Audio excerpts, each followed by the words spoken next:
안녕하세요. 결혼한 지 4개월 만에 어머님 그리고 신우와 한판하게 된 30대 여자예요. 남편과는 대학생 시절 소개팅으로 만났습니다. 남편 말로는 제가 첫사랑이었다는데 그건 립서비스일 수도 있고 잘 모르겠어요. 저희는 이후로 4년을 사귀다가 헤어졌습니다. 헤어진 이유는 생각보다 단순했어요.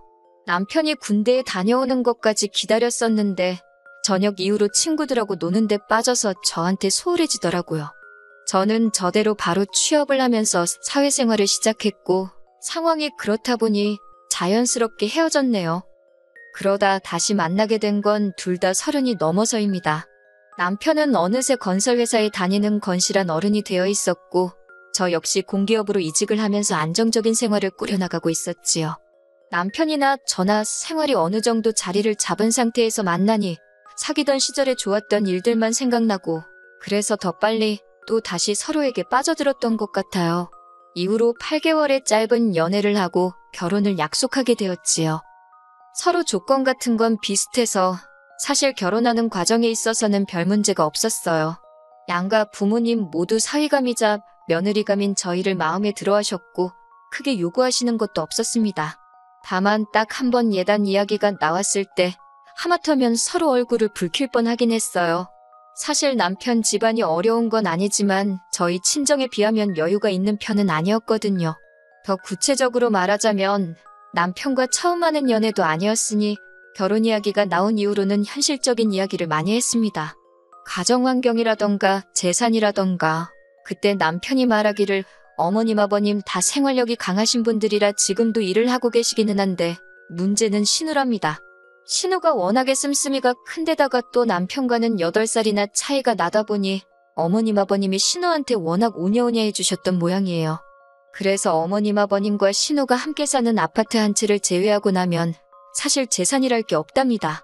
그러면서 남편이 덧붙이기를 제가 원한다면 시부모님께 부탁을 드려서라도 그 아파트를 담보로 잡고 대출을 받아서 결혼에 보태겠다대요.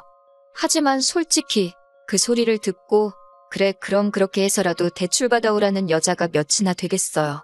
저도 당연히 손사래를 치며 됐다고 했고요. 그래도 남편이 개인적으로 모은 돈이 8천만 원 가까이 되었고 저 또한 그 정도는 가지고 있었으니 이 정도면 충분하다. 대출을 받더라도 우리 이름으로 받자. 그렇게 하기로 했네요. 그리고 이 이야기는 상견례 자리에서도 나왔어요. 양가 어른들 모두 모셔놓고 물론 구구절절 그 이유까지 말하지는 않았지만 아무튼 이렇게 둘만의 힘으로 해보기로 했다고는 말씀을 드렸지요. 그리고 그 자리에서만큼은 양가 어른들 다 기특하다, 장하다 하시며 서로 어쩜 아드님을 어쩜 따님을 이렇게 잘 키우셨냐며 서로 간의 덕담도 오갔습니다. 그런데 막상 다음 날인가 돼서 어머님께서 저에게 직접 연락을 해오셨더라고요. 어머님께서 저와 친해지고 싶다는 말로 저를 불러내셨는데 실상은 달랐습니다. 일단 용건은 간단했습니다. 그래도 결혼할 때 생략할 게 있고 하지 말아야 할 게 있는데 그중 하나가 예단이래요. 예단이라는 게 제가 어머님한테만 하는 게 아니라 남편 친척분들에게도 잘 부탁드린다고 인사를 드리는 개념인데 그걸 홀랑 빼먹으면 친척분들이 겉으로 말은 안 해도 저와 저희 부모님 흉을 볼 거라나요. 그런 이야기를 듣고 있으니 솔직히 어머님 속이 훤히 보여서 황당하기도 하고 혼이 나는 것도 같아서 기분이 안 좋았어요. 부모님 어쩌고 하시니 언짢기도 했고요. 저도 결혼 준비하면서 여기저기서 들은 바가 있었으니 그러면 예물을 해주시는 거냐 물었습니다. 예물이 나중에 살다 힘들어지면 팔아서 살림에 보태라는 뜻이라니까 이것도 해주시면 좋을 것 같다고 했지요.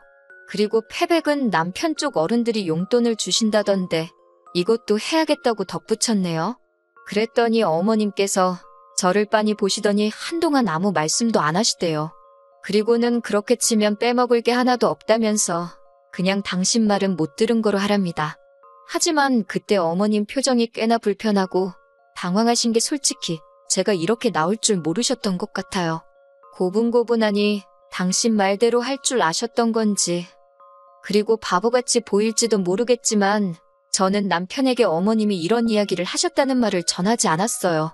어머님께서 만난 자리에서 바로 당신 말씀을 거두어 들이시기도 했고 좋은 일 앞두고 이미 해결된 일을 남편한테 말해봤자 제가 어머님을 험담하는 것처럼 보일까 걱정이 되었으니까요. 하지만 결혼식을 올리고 이후에 어머님이 보여주시기 시작한 언행에 비하면 예단 이야기는 애교에 가까웠더라고요. 저희 어머님은 한마디로 경우가 없으신 분이었습니다. 예단 이야기 때 너무 순순히 물러나시길래 그냥 생각이 좀 짧고 단순하신 분이구나 그렇게만 생각했지. 시댁과 저희 집은 차로 30분이 채 걸리지 않는 곳에 있습니다. 일부러 그렇게 가까운 곳에 구한 것은 아니었고 서울이라고 해봤자 땅덩어리 자체가 작잖아요. 그 와중에 좀 저렴한 곳으로 알아보다 보니 경기권에 있는 시댁하고 그렇게 멀어지질 못했어요. 그래도 차로 30분이니 대중교통으론 1시간 가까이 걸렸고 어머님 아버님께서는 차가 없으시거든요. 꼭 그래서는 아니지만 아무튼 거리가 가깝다고 해서 별 걱정은 안 했어요. 그런데 이게 웬걸 지하철에서 버스로 갈아타는 수고를 하시면서까지 어머님은 저희 집에 수시로 오기 시작하셨습니다. 별다른 이유가 있어서 오시는 것도 아니고 그냥 심심해서 왔다던가 궁금해서 왔다던가 사실 처음엔 그래도 출발하기 전에 미리 연락은 주셨어요. 그런데 제가 몇 번인가 못 오시게 한 적이 있거든요. 남편이랑 저랑 야근을 한다던가 주말에 선약이 있다던가 그럴 때요. 그러자 이제는 거절 잘 못하는 성격인 남편한테 먼저 연락을 하신다던가 아예 연락 없이 오시더군요. 문제는 남편이나 저나 집돌이 집순이다 보니 어머님이 연락 없이 오시기라도 하면 무방비로 당했던 거지요. 막말로 어머님이 언제 오실 줄 알고 맨날 내 집 놔두고 다른 데 가 있을 수도 없잖아요. 100번 양보해서 오시는 거 그럴 수 있다 칩니다. 하지만 오셨으면 그냥 저희랑 밥 한 끼 맛있게 드시고 커피 한 잔 하고 가시면 되잖아요. 그런데 그게 아니고 그렇게 시시콜콜한 것까지 잔소리를 하세요. 시작은 냉장고부터입니다. 저희는 둘이 살기도 하고 식사 대부분을 회사에서 하다 보니 집에서 밥 해먹을 일이 많이 없어요. 그나마도 저는 요리하는 걸 안 좋아하고 남편은 좋아해서 이따금씩 남편이 음식을 하고요. 그래서 집안일을 분담할 때도 제가 청소와 빨래를 맡았고 남편이 요리와 설거지를 합니다. 쓰레기를 버리거나 재활용하는 건 남편이나 저나 하게 되는 사람이 하는 거고요. 그런데 처음에 어머님께서 냉장고를 열어보시더니 이게 뭐냐면서 이게 사람 사는 집이냐고 저한테 뭐라고 하시더라고요. 그러면서 남편 이렇게 먹여서 내보내면 힘을 어떻게 쓰냐고. 그때는 정말 결혼한 지 한 달도 안 됐을 때라서 뭐라고 반박도 못하고 그냥 죄송하다 했는데 생각할수록 억울하더라고요. 그래서 이후로 비슷한 잔소리를 3-4번 들었을 땐 남편더러 이리 와서 설명 좀 하라고 했어요. 그러자 남편이 어머님더러 뭐 이런 걸 다 확인하냐면서 바빠서 그런 거니까 신경 쓰지 말라고 딱 자르더라고요. 그러자 어머님께서 부엌일이 며느리인 제 소관이지 어째서 남편을 앞세우냐 하십니다. 그래서 아니라고 남편이 부엌일을 제가 청소랑 빨래 등을 도맡기로 했다고 했더니 어머님이 어이가 없다시대요. 당신은 아들 부엌 드나들게 안 키웠다고. 그래서 저도 그랬지요. 저도 결혼 전까지 친정에서 부엌에서 일한 적 없다고요. 그랬더니 어머님이 어이없다는 듯이 너네 엄마가 너 반찬하는 것도 안 가르쳤냐고 그러길래 어머님은 신우 그런 거 가르치시냐고 물었습니다. 네, 맞아요. 솔직히 어머님 말씀에 화가 나서 저도 좀 빈정거렸어요. 막말로 남편에게 듣기론 신우는 자기 먹을 라면도 하나 제대로 못 끓인다고 했거든요. 할 줄 아는 거라곤 오로지 전자레인지로 데워 먹는 것뿐이라고. 그뿐만이 아니었습니다. 어머님은 어떻게든 제 흠을 잡겠다는 각오라도 하신 건지 창틀까지 손가락으로 문질러 보시더군요. 하지만 어머님의 의도와 달리 먼지 한 톨 나오지 않자 어머님께서는 그건 또 그거대로 못마땅하신지 들릴 듯 말 듯한 목소리로 짜증을 내시대요.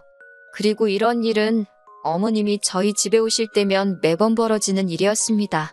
그래서 결국 나중에는 한 달에 2번 이상 오시지 말라고, 그러면 현관문 안 열어드린다 했지요. 아버님께도 부탁을 드렸더니 아버님은 당신은 전혀 몰랐다면 이 엄마가 제정신이 아닌가 보다고 그러면서 저희 편을 들어주셨어요. 그런데 지난 설이었습니다. 결혼하고 처음 맞는 명절이다 보니 저도 나름대로 날이 많이 섰어요. 제사도 없다고 했는데 갑자기 올해부터 돌아가신 시조부모님과 시외조부모님 제사를 지내신다 하셔서 솔직히 짜증도 났고요. 특히 주변 사람들이 시외조부모님 제사는 제가 지낼 필요가 없다던데 어머님께서는 되려 제가 안 하면 누가 하냐고 제가 뭣도 모른다는 식으로 말씀하시더라고요. 명절 전날부터 시댁에 내려가 만두 빚고 8종류의 전을 하고 그 밖에도 무슨 아버님이 좋아하시는 음식, 신우가 잘 먹는 식혜, 어머님의 진두지휘 아래 거의 저 혼자 별걸 다 만들었어요. 친정에서는 이런 일이 있지도 않고 정말 어쩌다 한 번 이따금씩 만두 정도는 빚곤 했는데 그래도 누구 하나 따로 노는 사람 없이 다 같이 보내는 시간이었거든요. 그런데 시댁에서는 정말 저 혼자 하다시피 했네요. 특히 만두라도 같이 빚겠다는 남편을 어머님이 기어이 밖으로 내보내시는 걸 보고는 정말 스트레스가 올라오더라니까요. 그래도 첫 명절이었던 만큼 가슴에 참을 인자를 새기며 무사히 고비를 넘겼습니다. 이튿날 아침에는 다 같이 모여 식사를 했지요. 신우는 자기는 딸이니까 제사랑 상관없지 않냐면서 전날부터 코빼기도 보이지도 않더니 아침에도 집에 안 들어왔는지 안 보였고 결국 아니나 다를까 저 혼자 설거지하는 신세가 되었어요. 그런데 그때 어머님께서 갑자기 분주해지시더니 냉장고 정리를 시작하시는 겁니다. 그러면서 설거지거리가 계속해서 나오기 시작하대요. 심지어 몇몇 반찬통은 열기가 무섭게 싱크대에서 설거지를 하고 있던 저도 맡을 만큼 고약한 냄새가 났는데 그래도 기어이 안 상한 거라며 저더러 맛을 보라는 식이셨어요.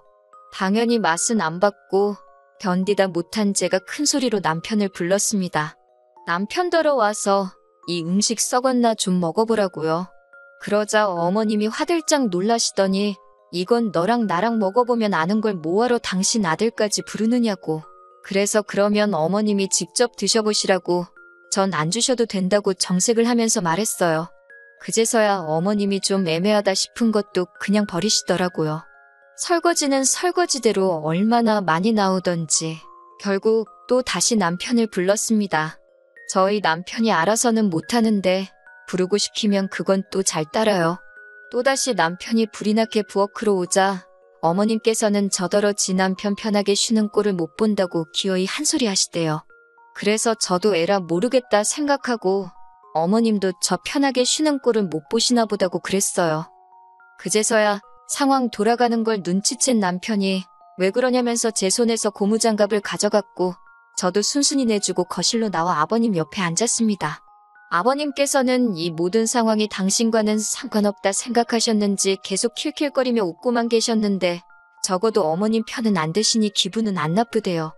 그런데 그때였습니다. 현관문 열리는 소리와 함께 신호가 들어오더라고요. 꼬락서니가 어디서 술을 얼마나 먹었는지 머리는 다 풀어헤치고 옷차림은 또 얼마나 지저분하던지 그건 그렇고 어쨌든 신우도 눈치가 있을 거 아니에요. 어머님께서 식탁 의자에서 씩씩거리고 계시지 아버님은 뭐 금세 TV로 관심이 옮겨갔고 남편은 설거지하고 있지 저는 저대로 거실에 나와 있지. 신우가 무슨 일 있었냐고 어머님께 묻자 어머님께서는 네 새언니가 아주 말 한마디를 안 진다면서 신우한테다 대고 방금 전까지 있었던 일을 미주알고주알 다 말씀하시더라고요. 그러자 신우가 지 딴에는 어머님 편 들어준다고 한 거겠지만 저한테 다가오더니 자기 좀 보잡니다. 어이가 없어서 할 말 있으면 여기서 하라니까 시댁에 왔으면 며느리가 일을 하는 게 당연하지 놀 거면 뭐하러 오냐고 그래요. 그러면서 오빠가 설거지하고 있으니까 언니는 저기 화장실 가서 변기 좀 닦으랍니다. 어이가 없어서 신우를 빤히 쳐다보니까 아니 시부모님 쓰시는 변기도 못 닦겠다 이거냐며 괜히 지가 목소리를 높이더라고요. 사실 어제 시댁에 도착하자마자 화장실에 갔다가 저 기절하는 줄 알았어요. 아버님이 변기를 안 올리고 소변을 보시는 건지 앉으면 엉덩이 닿는 데 있잖아요. 거기에 샛노랗게 오줌방울 자국이 막 있더라고요. 진짜 비위가 상했는데 저도 써야 하니 어쩌겠어요. 대충 제가 물 청소하고 썼지요. 그런데 아침 식사 전에도 가보니까 또 그런 게 아니겠어요? 신우도 뻔히 그걸 알면서 저더러 그 변기를 닦으라고 하는 거니 제가 얼마나 화가 나던지요. 그런데 그때 부엌에서 남편이 야, 너 미쳤냐 그러면서 고무장갑을 내팽개치고 거실로 나오대요. 어머님도 그런 남편에게 놀라셨는지 너 왜 동생한테 그러냐고 소리를 치시고 그런데 남편이 신우더러 네가 뭔데 새언니더러 변기를 닦아라 말하냐면서 네가 싸는 변기는 네가 치우라고 뭐라고 하더라고요. 그제서야 아버님께서도 남편더러 그래도 그렇지 부모 앞에서 큰 소리를 내느냐고 한마디 하셨는데 그러자 남편이 정말 자기 창피하게 왜 그러냐면서 왜들 이렇게 경우가 없냐고. 그리고 결국 결론부터 말씀드리자면 그날 아주 집이 뒤집어졌습니다. 어머님과 아버님 두 분 다 세 사람 하나 들어오자마자 아들놈이 부모한테 대든다고 기함을 하셨고 신우는 신우대로 오빠가 여자한테 미쳐서 가족도 못 알아본다고 악을 써댔거든요. 저는 솔직히 너무 억울하고 동시에 남편한테 미안하기도 하고 어머님 아버님이 이해가 안 되고 결혼한 지 4개월 만에 이런 일이 생길 거라고 누가 상상이나 했겠어요? 결국 저희는 난장판이 된 시댁을 뒤로하고 친정으로 향했습니다. 무슨 일이 있었는지 짐작도 못하셨던 그리고 모르셨던 친정 부모님께선 명절 당일에 올 거라고는 기대도 안 하셨다며 너무 좋아하시더라고요. 친정아버지께서 소고기 사주신다고 나가자 하셔서 그 길로 바로 고깃집 가서 배 터지게 먹었고 이후로 친정 부모님과 함께 윷놀이하며 시간을 보냈어요. 남편이 속이 많이 상했을 텐데 하나도 티내지 않고 친정 부모님한테 살갑게 굴면서 시간을 보내더라고요. 그 모습을 보고 있으니 내가 시댁에서 좀 참을 걸 그랬나 싶고 그래서 그날 밤 자려고 누워서 남편에게 미안하다 했어요. 내가 너무 유난을 떨었나 보다고 그냥 좀 참고 어머님 기분에 맞춰드릴 걸. 그러자 남편이 대번에 하는 말이 그건 아니랍니다. 장인 장모님은 절대 선을 넘는 법이 없으신데 어머님이나 신우는 도를 지나쳐도 한참을 지나쳤다면서 그러면서 앞으로도 혹시나 자기 가족들이 저에게 실수를 하면 무조건 자기한테 이야기하랍니다. 자기는 무조건 제 편이라면서요. 누가 그러더라고요. 아무리 시댁에서 누가 뭐라고 짓거려도 남편 하나만 단단히 붙들고 살면 무서울 거 하나 없다고. 그런데 정말 그 말이 맞는 것 같아요. 무조건 제 편일 거란 남편 말 한마디에도 크게 의지가 되고 힘이 나더라니까요. 앞으로 살다 보면 또 어이없이 당하고 황당한 소리도 듣고 그러겠지요?